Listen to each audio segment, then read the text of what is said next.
Now we are going to continue the concept of MDAS, not IM, methods of FPTPL நம்ம ஒவ்வொன்றும் பார்க்க போகிறோம். இது ஃபஸ்ட்டு வந்து ஏசிஎம்னா amortised cost method. Amortised cost method. அடுத்தது வந்து fair value through other comprehensive income. Fair value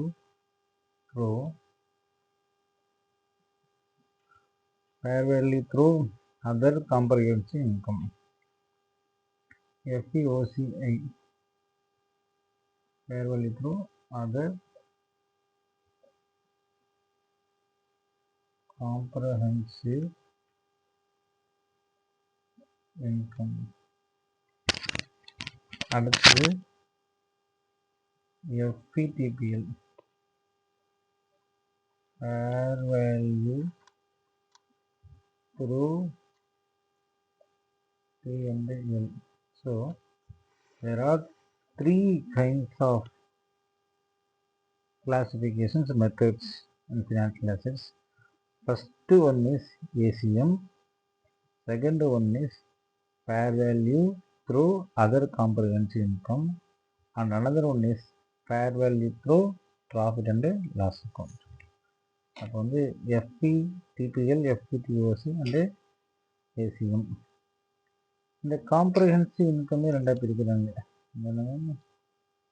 comprehensive இன்கம்மை நம்ம ரெண்டாக பிரிக்கிறோம். ஒன்று recurring, non recurring. Recurring, non recurring nature. சரி, இதுக்கு எல்லாத்துக்கும் ஒரு மீனிங் வேணும்லவா?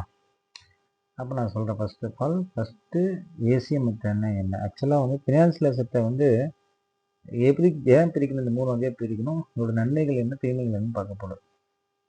அப்போ நம்ம ஃபஸ்ட்டு இப்போ மெஷர்மெண்ட்டுக்குள்ளே வந்துடுச்சு. 109 வந்து measuring of financial assets and liabilities நம்ம பார்க்க போகிறோம். சரி, அப்போ இந்த ஏசிஎம் மெத்தட் அப்படின்றது வந்து பார்த்தீங்கன்னா பிஸ்னஸ் மாடல். என்னங்க ஏசிஎம்க்கு வந்து என்ன மாடல் சொல்லுவாங்க?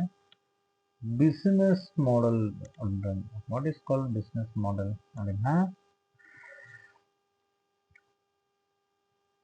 அதாவது ஹோல்ட் டு கலெக்ட்.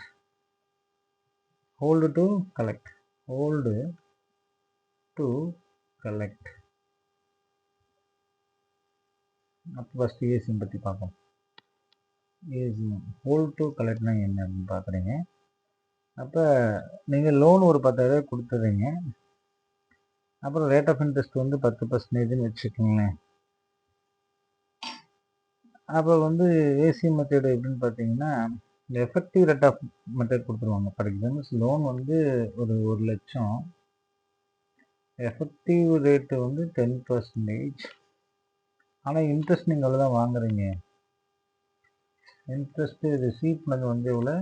8,000 வச்சுக்கலாமே. ஸோ ஆக்சுவலாக 10,000 வந்துருக்கணும் இல்லையா? 10,000 வந்துருக்கணும். ஆனால் 8,000 தான் வாங்குறீங்க. விச் 2,000 கேரிங் அமௌண்ட் இன்க்ரீஸ் ஆகுது. அப்போ இதுதான் வந்து ஏசிஎம் மெத்தட்னு சொல்லுவாங்க. ஏசிஎம் என்னங்க, எப்படி மெஷர் செய்வதுன்னா, எஃபெக்டிவ் ரேட் ஆஃப் இன்ட்ரெஸ்ட்ன்ற ஒரு கான்செப்ட் உள்ள வந்து உட்காந்துச்சுனாவே வந்து ஏசிஎம் மெத்தட், அமோர்டைஸ்டு காஸ்ட். அப்போ ஹோல்ட் டு கலெக்ட். அப்போ நீங்கள் ஒரு அசட்டை இன்வெஸ்ட் பண்ணி வச்சுருங்க, ஹோல்ட் பண்ணி வச்சுக்கிறீங்க, உங்களுக்கு என்ன செய்யறதுன்னு இன்ட்ரெஸ்ட் வருது. அப்போ இது that is called amortisation cost method.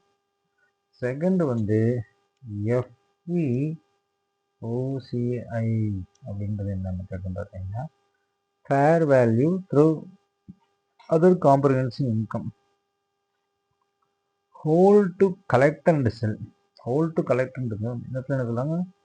Hold to collect and sell. அப்போ இந்த கான்செப்ட் வந்து hold to collect interest and sell. இப்போ மேலே வாங்கினீங்க 10,00,000, 1,00,000 போட்டீங்க, இன்ட்ரெஸ்ட் வந்துச்சு. அப்புறம் நீங்கள் என்ன செய்யணும்? செல் பண்ணிடுங்க. அந்த விஷயத்தை என்ன செஞ்சிடுங்க? செல் பண்ணிடுங்க. அப்படின்னும் போது ஹோல்டு டு கலெக்ட் அண்டு செல் அப்படின்றாங்க. அப்போ இது நம்ம போட்டாகணுமான்னு கேட்டால் எஸ் இது போகணும். அப்போ பேலன்ஸ் ஷீட்டில் interest income PNL account fair value through OCI. அப்போ பேலன்ஸ் ஷீட்டில் ஃபேர் வேல்யூ காமிப்பீங்க. பேலன்ஸ் ஷீட் போடும்போது அதோடைய ஃபேர் வேல்யூ இன்வெஸ்ட்மெண்ட்டோடைய ஃபேர் வேல்யூ நீங்கள் காமிப்பீங்க. பிஎன்எல் அக்கௌண்ட்டில் இன்கம் போடுவீங்க, இன்ட்ரெஸ்ட் இன்கம் போடுவீங்க.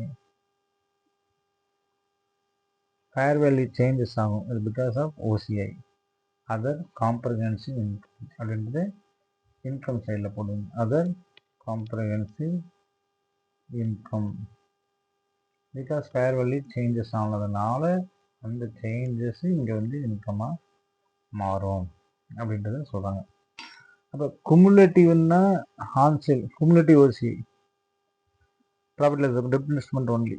ஸோ எஃபிபிடிஎல்னா என்ன, அடுத்ததான் என்ன சொல்கிறாங்க, FTPL fair value through profit and loss account only.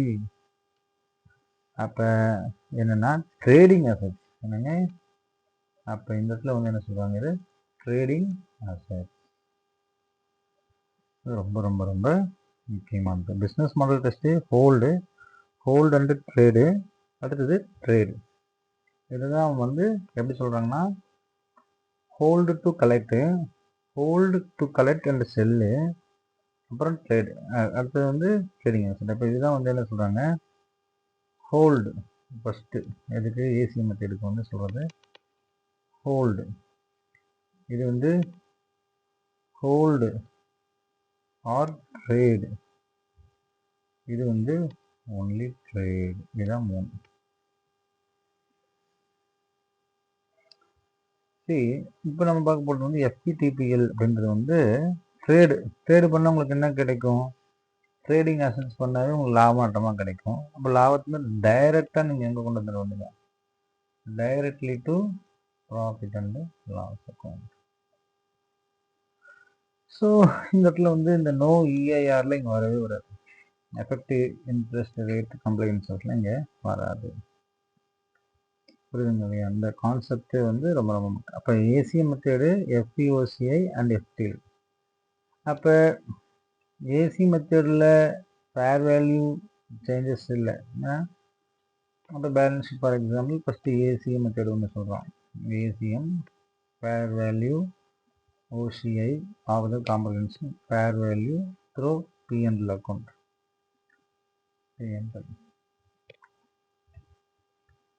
Fair value through PNL. அப்போ ஏசிஎம் பொறுத்த வரைக்கும் இன்ட்ரெஸ்ட்டு, ஏன்னா இன்ட்ரெஸ்ட்டு ஃபேர் வேல்யூ சேஞ்ச் எங்கே காமிக்கணும், வேர் ஷோன். புரியுதுங்களா, அதெல்லாம் கவனிக்கணும்.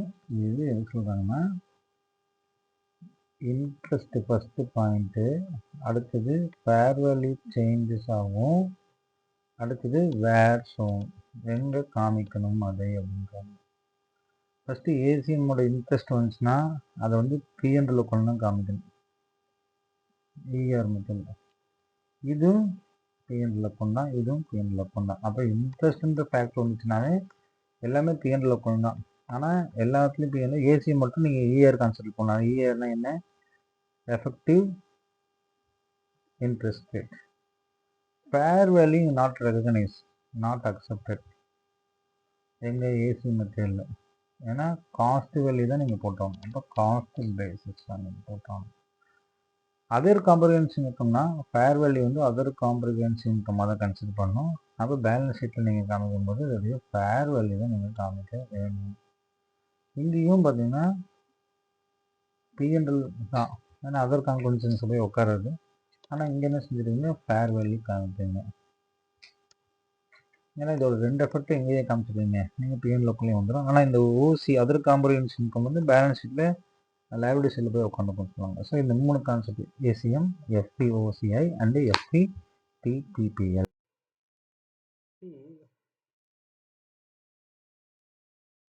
இந்த கான்செப்ட் நான் உங்களுக்கு எதுக்காக இவ்வளோ சொல்றேன்னா, இந்த test is very very very very important. இப்போ நம்ம அடுத்த உதாரணங்கள் போனோம் தான் இப்போ நமக்கு தெரியும். இப்போ நான் சொன்னேன் hold hold, hold R trade, trade. இதான் இந்த 3 மெத்தடோடைய கான்செப்ட். அடுத்து வந்து கான்ட்ராக்சுவல் கேஷ் ஃப்ளோ